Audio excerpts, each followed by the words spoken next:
Welcome back. Well, in this video, I finally finish off the interior of this workshop and get prepared to start getting back into projects. So I just stained some wood. I'm going to make some shelves that are built into the wall because the wall cavity is 150 mil, so I figured I could utilize that in some areas to build a couple of custom shelves. So I just stain it like the window frames and doors and put a backing on it using the WeatherTex and just form a shelf, an open shelf where I could put tins of paint and other bits and pieces. Now I've used this style of thing in the workshop in a few places for this shelf as well as where I've got air supplies and things like that where I want to inset them into the wall. Obviously this is super heavy duty, more than what's needed, but there's nothing in this workshop that isn't ridiculously over engineered. So there it is there. I think it looks pretty good. And I actually make two of those sitting on top of each other. So there's the first one, and then I'll put another one directly on top of that, and you'll see that a bit later. Now, one of the problems I had in my office is the afternoon sun shines straight through these windows, particularly in the summer. So I did some research and I called the team at Stanbond, and I had them come in and put some window tint as well as a roller shutter on one of the storage areas. Now, I'd highly recommend Stanbond, anyone in Adelaide who's looking for window tint, blinds or shutters. I think they did a great job. And this tint is 3M. I think it's Prestige, it's called. And it's interesting how on the inside it doesn't actually look that dark, but from the outside it's got a much darker look, as you can see here. And it's actually amazing how much heat is reduced through just that film. Now, this is my storage area where I'll probably have a car, and there's a roller shutter. Turned out awesome, very neat. It's got these little slits in it, so if I want some airflow through there for whatever reason, I can just have it left open a little bit. If I don't, it shuts and is pretty much airtight. So if you are in Adelaide and you're interested in something like this, I'll put a link in the description box to the team at Stanbond. Now, with that done, one job I really wasn't looking forward to, and I was starting to doubt whether I'd even do it, was lining the ceiling. And I had this idea of using recycled wood, which is just pallet wood, in the middle there, and using 200 mil R4 insulation. So if you're in the US, other countries, R4 is equivalent to R24 in Imperial. It was just piece by piece, working our way along, and first starting with the timber in the middle there, building a frame, and just slowly getting to the end. So it was quite a bit of work, but I must say I was really happy with the way it turned out. So these are the pallets, and one of the problems I had is pallet wood's obviously not that good a quality, but you can see the bows in them, and I really needed them to be straight. So what I did is just mounted a straight edge, effectively using a bit of RHS and cut along there, and I just found that to be the easiest way to get a nice straight edge on both sides. The width didn't really matter as long as I was straight, so I cut a whole heap, stained them, and then slowly worked my way through, and I put a trim piece on either side of that as well for the corrugated iron to butt up to, and you can see the stain there. I personally really like that. Be interested to know what you think.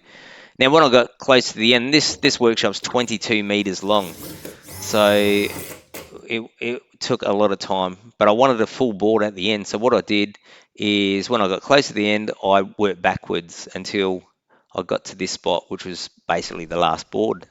And all that effort of making this workshop square paid off with it just fitting in perfectly. And that gives you a bit of an idea how much effort went into that. Now this is the rear wall, so I start moving around the rear walls. There's another inset. This is for the fire sprinklers I got on the roof, and I'll put a sign up there. My wife and I plugged away on one side, and eventually we got to the end, and again it just fitted perfectly. And that's one thing I would say is getting something like this square is worth every second or hour extra it takes, because it really makes it easier. This is doing the other side, and this was probably the moment when I thought I'd I'd actually conquered this job, and pretty much doing this solo for 2.5 years now. It was an amazing milestone to see this sheet go in, the last sheet pretty much. And when I got to that end, I pretty much had to kiss the last screw goodbye.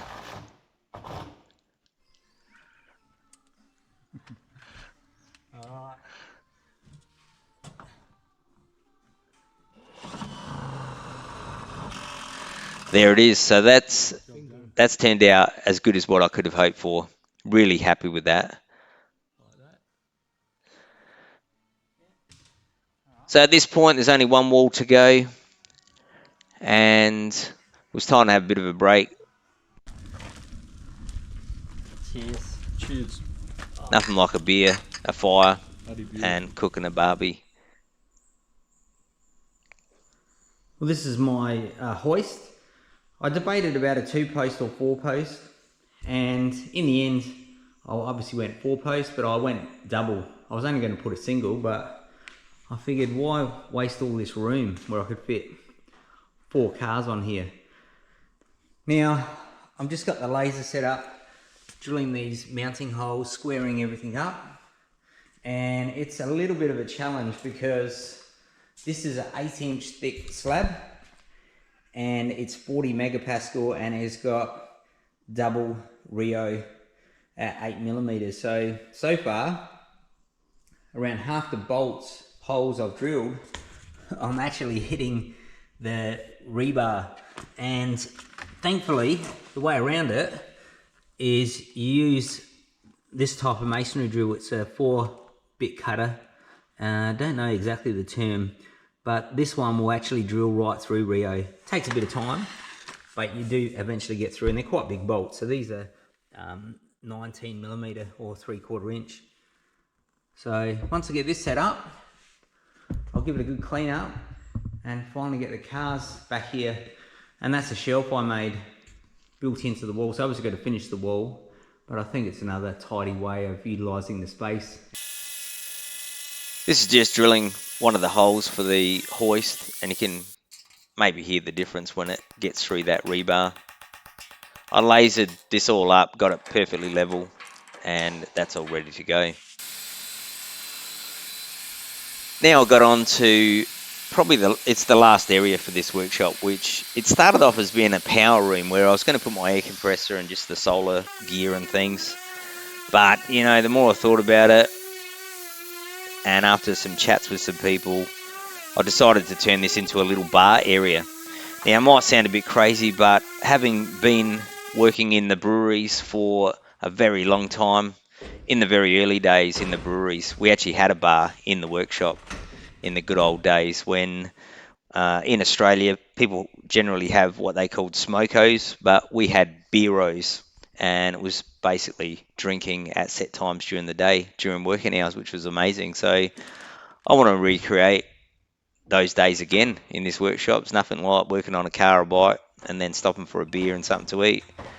So this will be a nice rustic bar. I'm going to put some recycled timber in the back wall there and a fridge and so forth, and it should be pretty awesome. So this is another rebar I bought. This is the biggest you can get. It's 40mm or 1.5 inch, and I just use it to make a footrest to keep it in the same theme as everything else in my workshop. Now, one of the last things I wanted to do is get my oil heater going again. And I have some previous videos of this, but I haven't used it for ages. Now, I'm putting the chimney at 45 degrees through the wall, and obviously at 45 degrees you end up with like an oval shape. And here's a very easy way to mark it out. So the width is obviously whatever width your pipe is, and the height is 1.5 times that. Use a string like this to get the width right, and it's so easy. I knew about this, I'd never done it before, so here's a once in a lifetime where I could actually use some sort of knowledge I had. So I I cut it down, I just done some methylene, and I was amazed myself how well that fitted. And that would have taken a lot longer than that to do by just trial and error. So with that template, I use that to cut the hole through the wall, and I'm using a triple core flue. And around that area there is going to obviously get quite hot, especially with the oil burner. So around just that outer flue there, I did actually use some ceramic insulation that I had from my pizza oven build. And there it is there. I've got the oil drum up there and ready to go. Now, another thing I wanted to do was chop this tree down. Now, I left it there in an earlier video for whatever reason. I didn't mind it, but it's dead, and it's just a matter of time before it falls, and I don't want it to fall on the workshop. So it's 100 feet tall, 35 meters.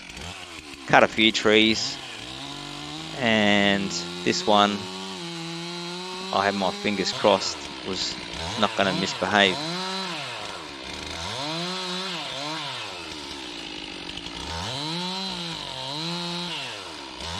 Now, it's unbelievable how strong trees are. I mean, I've cut a big chunk out there, and that's a lot of weight in the top of that tree. And I'm pulling it with the excavator too, just to be sure.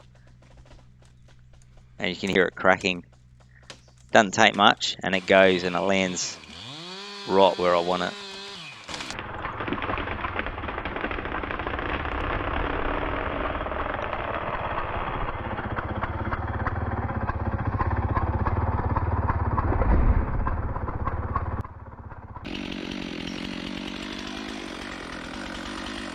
Perfect.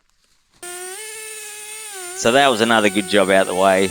I was glad to see that on the ground and it didn't hit my hydrant or fence. So it saved one more job, I suppose. Now with that done, I basically finished this side wall as well. And this is the last sheet. And doing the inside is like basically building another workshop from the inside. Again, every wall is insulated with 150 mil, and the ceilings are insulated with a 200 millimeter earth wool. And with that screw, that was the end of it. Now here's my oil burner. I'll fire it up quickly just so you can see what it's like. And it's just straight engine oil, and it's amazing. The amount of heat that this thing produces is no fan. I'll probably do another video on this if anybody's interested, just let me know. But there are some earlier videos from a few years ago, but I'm so happy. It's set and forget, really. You do have to be around just to be sure, but it works a treat. Stay tuned for the next video when I'll be getting into some new projects.